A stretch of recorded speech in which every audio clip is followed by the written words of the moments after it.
दोस्तों हमारा आज का ये वीडियो नेचुरल सिलेक्शन से जुड़ा हुआ सेकंड पार्ट है। प्रीवियस वीडियो में हमने जाना कि नेचुरल सिलेक्शन होता क्या है, नेचुरल सिलेक्शन कितने टाइप के होते हैं और जो नेचुरल सिलेक्शन का फर्स्ट टाइप है स्टेबलाइजिंग सिलेक्शन, उसके बारे में हमने डिटेल से जाना था। अगर आपने वो वीडियो नहीं देखा है तो उस वीडियो का लिंक मैंने ऊपर आई बटन में और नीचे डिस्क्रिप्शन बॉक्स में दे रखा है। उस लिंक पर क्लिक करके आप फर्स्ट पार्ट देख सकते हैं।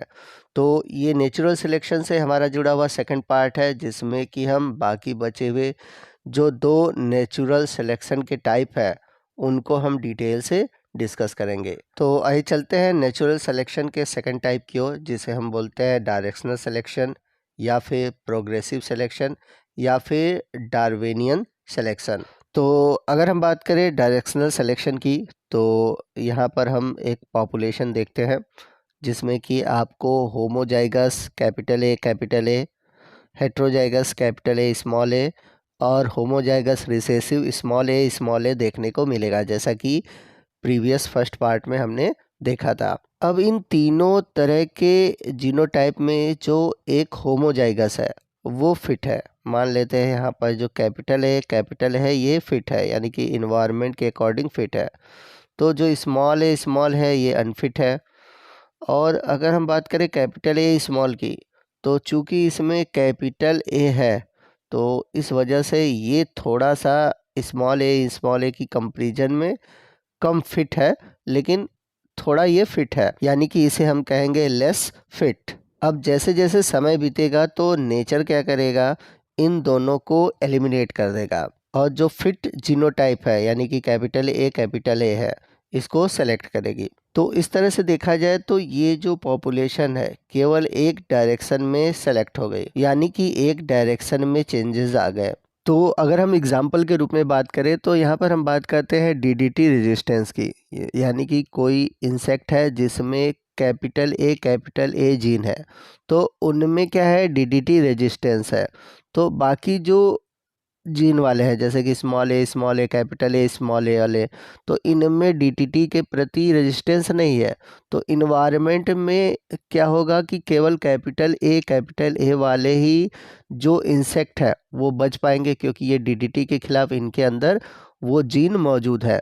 बाकी जो कैपिटल ए इसमें स्मॉल ए वाले जो इंसेक्ट है वो खत्म हो जाएंगे। तो इसे ग्राफ के रूप में समझते हैं, जैसा कि मैंने प्रीवियस वीडियो में आपको बताया था कि जो इंटरमीडिएट होते हैं उनका पॉपुलेशन ज़्यादा होता है देन जो होमोजाइगस है उनके।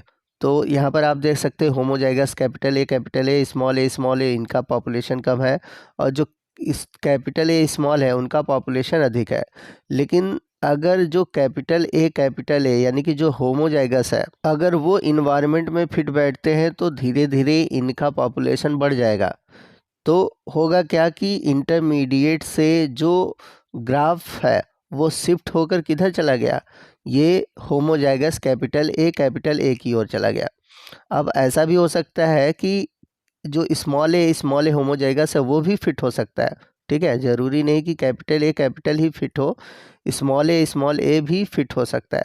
तो उस कंडीशन में क्या होगा, तो ये जो ग्राफ है आप देख सकते हैं वो इस साइड शिफ्ट हो जाएगा, यानी कि यहाँ पर आप देख सकते हैं स्मॉल ए की ओर पॉपुलेशन शिफ्ट हो गया है। तो दोनों ही कंडीशन हो सकते हैं होमोजाइगस के केस में। तो अगर हम मान लेते हैं कि केवल कैपिटल ए फिट है, तो उस केस में क्या होगा कि जो स्मॉल ए के एलील है वो क्या होंगे, इन्वायरमेंट से ख़त्म हो जाएंगे, लॉस हो जाएंगे। अब बच क्या जाएगा, केवल कैपिटल ए वाले एलील्स। तो इस कंडीशन में जितने भी मेंबर हैं वो केवल कैपिटल ए एलील्स वाले होंगे। तो हम कह सकते हैं कि वो जो इन्वायरमेंट है वो फिक्स हो चुका है। तो इस कारण इसे कहते हैं हम डायरेक्शनल सिलेक्शन। तो आइए देखते हैं कि हमें इसमें लिखना कैसे है। तो सबसे पहले initially heterozygote and one of homozygote is selected, यानी कि जैसा कि मैंने बताया था कि सबसे पहले जो है स्टार्टिंग में तो हेट्रोजाइगोट भी रहेंगे और होमोजाइगोट तो सेलेक्ट है ही। तो जो हेट्रोजाइगोट सेलेक्टेड क्यों है, क्योंकि उसमें एक जीन एक एलील तो है ही, चाहे वो कैपिटल ए का हो चाहे स्मॉल ए का हो। अब ये सिलेक्शन जैसे जैसे आगे बढ़ेगा तो होमोजाइगोट जो होंगे केवल वही सेलेक्ट होंगे और हेट्रोजाइगोट जो होंगे वो एलिमिनेट हो जाएंगे। तो इस तरह से कोई एक होमोजाइगोट बचेगा, चाहे वो कैपिटल ए बचे, चाहे वो स्मॉल ए बचे। तो इस कंडीशन में क्या होगा कि पॉपुलेशन एक डायरेक्शन में शिफ्ट हो जाएगा। One of the two alleles will become fix in the population, यानी कि दो एलील्स में कोई एक जो एलील्स होगा वो पॉपुलेशन में फिक्स हो जाएगा। जैसे कि चाहे वो कैपिटल ए फिक्स हो, चाहे वो स्मॉल ए फिक्स हो, वो डिपेंड करता है कि जो इन्वायरमेंट है किस होमोजाइगोट को सेलेक्ट करती है। तो जो डायरेक्शनल सिलेक्शन है वो प्रायः इन्वायरमेंटल चेंजेस की वजह से होता है। तो अब जो नया जनरेशन आएगा तो उसमें क्या होगा, जो इन्वायरमेंटल में चेंजेस है उसी के अकॉर्डिंग आपको कैरेक्टर दिखेंगे। या फिर ऐसा भी हो सकता है कि कोई पॉपुलेशन माइग्रेट हुआ, यानी कि कोई पॉपुलेशन किसी नए इन्वायरमेंटल कंडीशन में गया, तो उस इन्वायरमेंटल प्रेशर के अकॉर्डिंग उस पॉपुलेशन में चेंजेस होंगे। तो अगर हम बात करें एग्जाम्पल की, तो डार्विन की जितने भी एग्जाम्पल हैं वो इसके अंतर्गत आएंगे। जैसे यहाँ पे बात करते हैं फिंच बीक साइज़ की। तो जैसा कि आप देख सकते हैं कि डार्विन ने बताया था कि जो फिंच था उसमें जो चोंच की साइज़ थी वो अलग अलग इन्वायरमेंट में अलग अलग जो फूड है उसके अकॉर्डिंग चेंजेस हुए। तो जैसा कि यहाँ पर आप देख सकते हैं कि यहाँ पर जो बर्ड है उसके चोंच में अलग अलग तरीक़ों के एडाप्टेशन है। क्यों एडाप्टेशन है कि कहीं उसको सीड मिला है, कहीं उसको कैक्टस मिला है, कहीं इंसेक्ट मिला है। तो जिस हिसाब से इन्वायरमेंट में उसको खाने को मिला है उस तरह से उसके में चेंजेस हो गए, यानी कि उसमें कैरेक्टर की शिफ्टिंग हो गई। आइए चलते हैं नेचुरल सिलेक्शन के अगले टाइप की ओर, जो कि है डिस्क्रिप्टिव सिलेक्शन, या इसे डाइवर्सिफाइंग सिलेक्शन भी बोलते हैं या फिर बाई डायरेक्शनल सिलेक्शन भी कहते हैं। अब सबसे पहले समझते हैं कि इसे बाई डायरेक्शनल सिलेक्शन क्यों कहते हैं। क्योंकि यहाँ पर जो कैपिटल ए है और स्मॉल ए दोनों ही नेचर द्वारा सेलेक्ट होते हैं, और जो आपका हेट्रोजाइगस है यानी कि कैपिटल ए स्मॉल है ये नेचर द्वारा रिजेक्ट हो जाता है। तो आइए इसे हम एग्जांपल के थ्रू समझते हैं। तो इन्वायरमेंट में यहाँ पर तीन तरह के बर्ड हैं। एक है कैपिटल ए बर्ड, दूसरा है कैपिटल ए स्मॉल बर्ड, और तीसरा है स्मॉल ए बर्ड। ठीक है। अब ये जो कैपिटल ए बर्ड है तो इसमें डोमिनेंट जीन है, तो यहाँ पर हम इसको लार्ज बीक ले लेते हैं, यानी कि इसकी जो चोंच है वो बड़ी है। अब जो जो स्मॉल ए है इसके जो बीक है वो छोटे हैं, चूँकि हमने यहाँ पर स्मॉल ए इसलिए इसको ले लिया। अब बच गया कैपिटल ए स्मॉल ए, तो इसके जो बीक है वो इंटरमीडिएट है, यानी कि इन दोनों के बीच के कंडीशन है, यानी कि न तो बहुत बड़े चोंच है और न ही बहुत छोटे हैं। अब ये जो लार्ज बीक वाले बर्ड हैं, अब ये क्या करते हैं, बड़े सीड को खाते हैं। ठीक है। और जो स्मॉल ए बर्ड है, यानी कि जो स्मॉल बीक वाले बर्ड है ये छोटे सीड को खाते हैं।